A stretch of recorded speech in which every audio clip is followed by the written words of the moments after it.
All right. Hello again. Another week has gone. It's Sunday and our next busy day for demo, retrospective, and planning for our next week. So Great. I know I had a good week and I wanted to just do a quick little overview of a couple of things. One of the things you had asked about, Becky, was about how do you deal with things that are sort of evolving, and that's really the beauty of this system. Is it's called an empirical system because you don't know what you don't know yet until you start working on it, and that's exactly what Agile is known for. So I in particular am demoing my Carpe Diem Day website and the evolution of it. So I want to back up to my idea board for a second, where I just kind of have a lot of things on there. But I went back because last week, if you might remember, I was really just got the basics with a lot of placeholders, and I was kind of making it about the whole coronavirus and things you could do. But I realized that by the time this website went live, probably we would be over COVID-19. And so I really didn't want to, and there are lots of other much more comprehensive websites, no one would even know about this one. So I decided to go back to figuring out what I really wanted to do with my Carpe Diem Day website. So one of the things we ask is to figure out the value. What value are you getting? Why do you want to do this? So I went back to my kind of main idea to say, this is why I want my Carpe Diem website. It's partly an experiment for me to be able to learn how to use WordPress and social media. And so it's a learning for me, for one thing. It also will allow me to network and find other like-minded people. I'm gonna, grow and discover new things. And I see this with social media. Once people recognize the things that excite me and the passions I have, people let me know about certain things that are happening. We get to know our tribe basically, and share and find new things all the time. And so that's one thing I love about social media and websites. So that's another reason I wanted to develop this site. It helped to spark some creativity, spread the word about Carpe Diem Day. My kids, and friends such as you gave me this gift for my birthday of a Carpe Diem Day. And so I want to spread that word and keep that legacy alive, and hopefully discover more meaning in my own life through this. So you kind of go back to the basics of try to figure, what am I trying to do with this? And that helps me figure out what I want my categories to be, what I want to have on this website, who I want my audience to be, that kind of thing. So I went back to do that before to kind of help me brainstorm what my next iteration was going to look like of my Carpe Diem site. Create a Carpe Diem Day. Okay, so that's okay. So you fleshed out an idea, a big project idea from the idea board. You fleshed it out with more purpose and detail. Gotcha. Yes. And so I didn't need to go back to my April 6th, but the things I had in April 6th week were just get the site live out there, and that worked. And then when I wanted to figure out what I was going to do this week, so I have my second iteration. That's what this is. And so basically it's sort of reorganizing some things. I had some ideas by looking at other sites that I wanted to maybe emulate to help me get ideas. And so then I put together a list, and I did this fairly early in the week, of just like, okay, here's some things that I want to do. So first thing was just this outline of, go back to the why.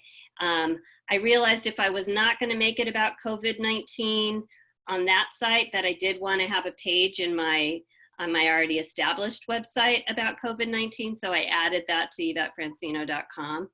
And you might remember that I had just this placeholder cover page. Right. I kind of put some more meat, some real words around that. I Good to changed what start. categories I was going to have. I had a cover picture, and I noticed that I had a social media twice in there, so I had to delete that. Then everything was going great. I was all ready to go with this, and then this afternoon, right when I was ready to demo it to you, the site wasn't working. So I added something about trying to figure out why, and then miraculously it started working again. So that is just like the real life world of software development. The only good thing is that we are retired and nobody is going to be very upset when I go to demo and it's not working. But you know, just as easily as it went down with no real explanation, it's back up again. So I do want to research that with the support people to figure out why that hiccup happened. But anyway, here I am now. And I don't know if this is going to be my final picture. I just threw up a picture to That's one of your own, though. yes, this is one of my own. I think I can find maybe some better ones, but I just wanted to get a little color in here and some pictures. This is one that I found about happiness. I liked this Mary Oliver poem, and it, you know, this quote from it, tell me what is it you plan to do with your one wild and precious life, which sort of gets to what I want this website to be about, to spark those kinds of ideas. And I changed, you know, to be about special days, health and wellness, relationship, and goals. So, and, you know, again, I cleaned this up a little bit. These still they don't have really good blog posts in them yet, but I did add a real one, Happy National Healthcare Decisions Day. And, you know, I want to do some more of that, and I will kind of continue to get some better blog posts in here as we go along. I noticed that my contact is still a placeholder thing, so I want to get a plugin that will be a real contact page. And then ultimately, you know, I'll add other things like a newsletter and blog roll and start, you know, promoting this a little bit to other similar sites. And so that's where we are on our second iteration of my Carpe Diem Day site. Yeah, and so I'm going to go back a little bit to the Trello board, though, to point out that I also got these other two stories, everything done, but I didn't finish everything on my backlog for this week. And that's okay. I'm going to just carry this over then and move these to the week of April 20th board. And so this is the planning that needs to happen for the week of April 20th. I haven't finished doing that yet, but I'll move over things that I didn't finish from the last time and get those finished. And I'll just look at priorities. I also added some things that are happening the week of April 20th. These are sort of some celebration things. So they take priority, but it doesn't mean that we have to do all of these. It's just that if I'm going to do these, I would have to do them the week of April 20th because they're date-driven types of activities. But again, I just wanted to give you a little demo on how things continue to evolve as you go on. You sort of rethink a little bit. And again, you just go back to, is this what's working about this or what could be better? And keep adding a little bit to it as you go along each week. So any questions? Yeah, can you tell me a little, again, about the backlog versus the stories? Yeah. Because you'll have a lot of things on your backlog that you have more things on a backlog than you have chosen for the stories for the week.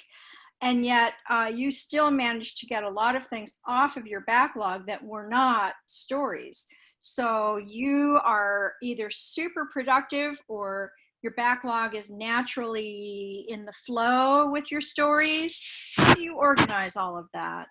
So that's a really good question. And I'm glad you're asking because it is really bringing up a question of vocabulary. And so of what's the difference between stories and backlogs and that kind of thing. So it can get kind of technical. I don't want to get this, I don't want to do a disservice by explaining this quickly and causing more confusion.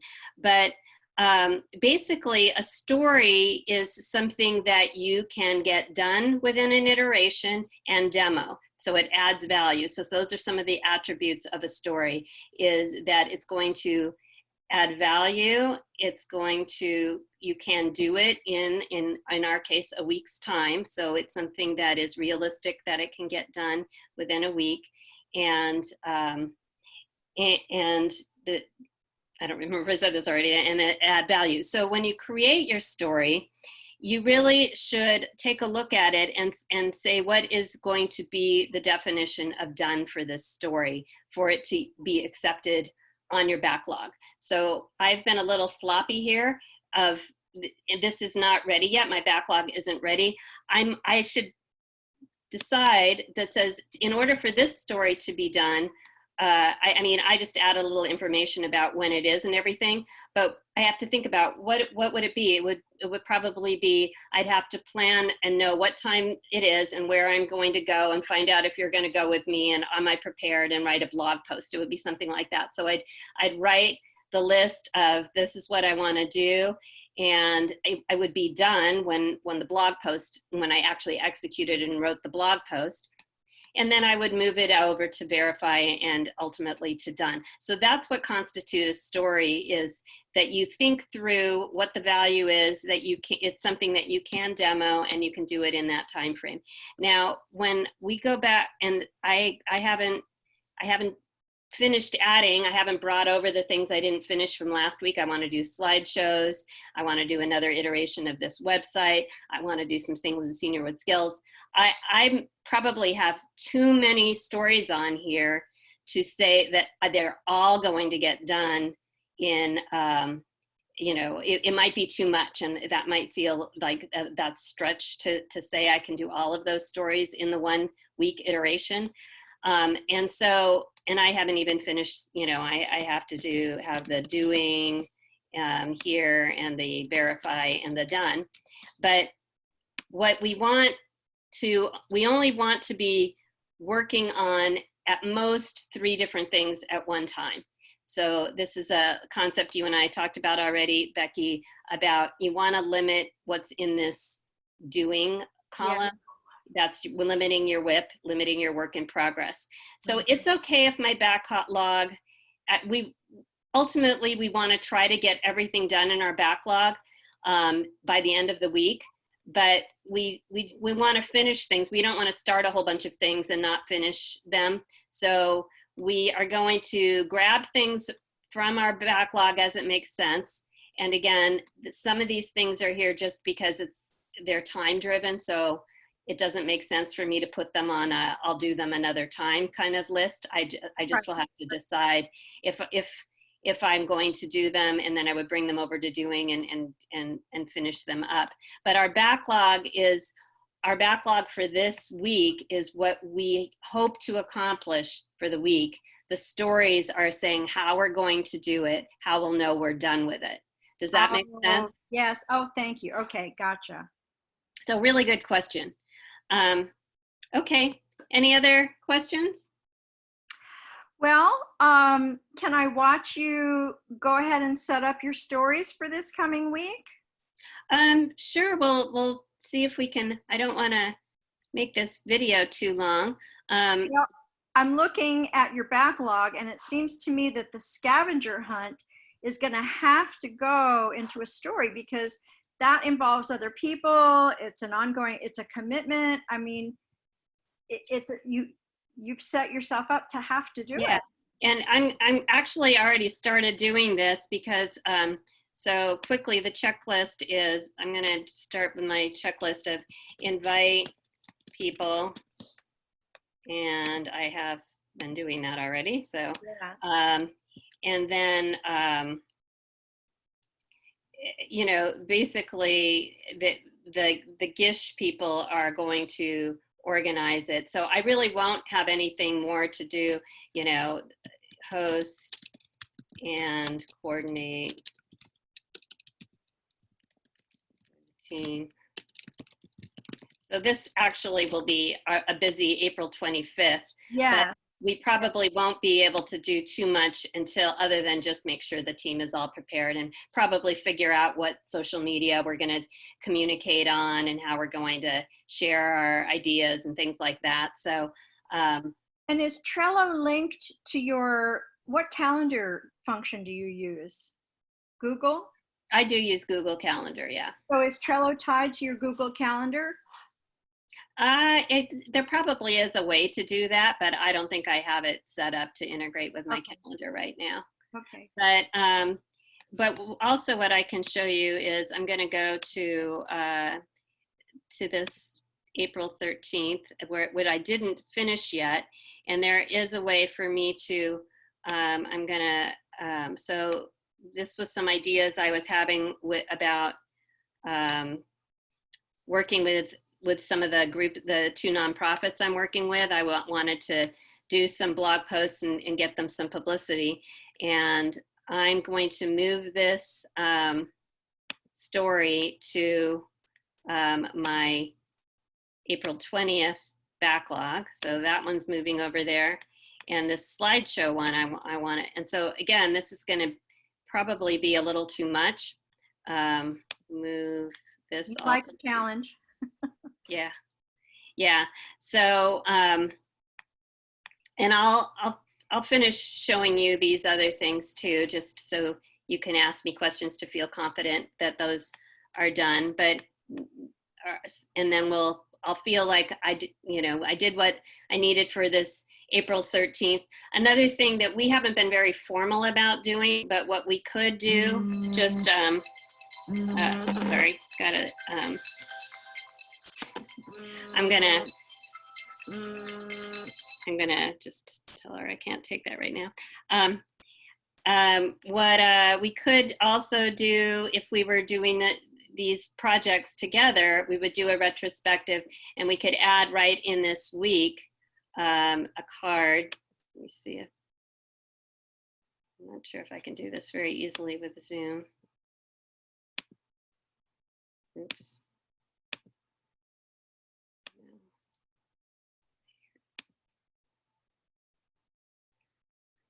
Here it is. Okay, worked well. Ah, gotcha. Yeah, and so, and then could be better, or we could just do differently next time, you know. And then some of the things I would say that worked well this week, I would say taking a day off worked well. To just, when I was not really in the mood to work hard, that helped me kind of regroup a little bit.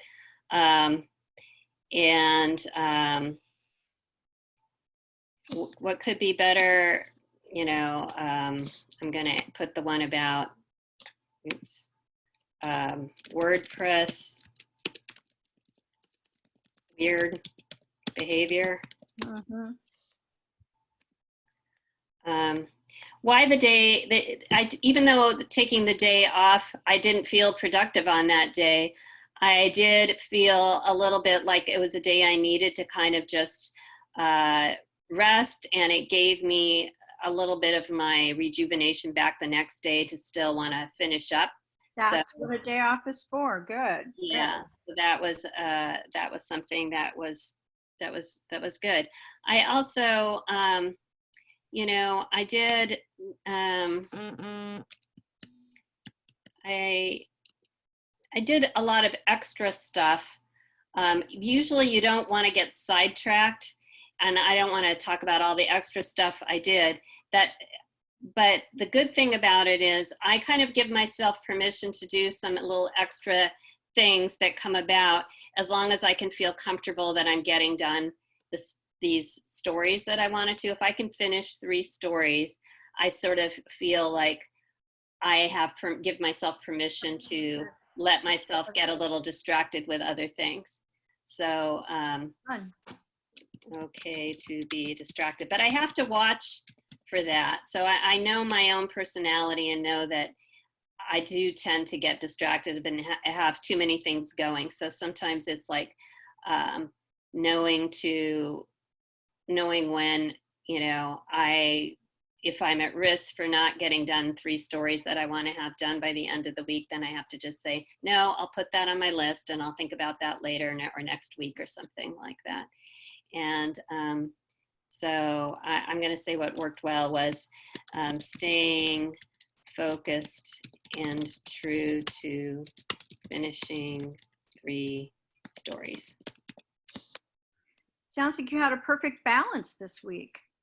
Yeah, it worked really well. I'm going to give a lot of credit. A lot, you know, this whole process works really well if you have a team or at least an accountability partner. And I would say, yeah, you know, I often am just doing this kind of thing all by myself and I don't have another accountability person. And you've been acting as that for me, which has really been helpful for me because you know, having another person that you can bounce things off of and who can just give you a different perspective really helps a lot. So, so I'm going to put that on. Helped to have Becky. And another thing that I loved, our celebration today. Ah, great. Very nice that you made a nice little surprise dinner while we were doing our demo earlier. So, all right. Well, thank you very much, and we'll talk to you later. Thank you. See you next week. Okay.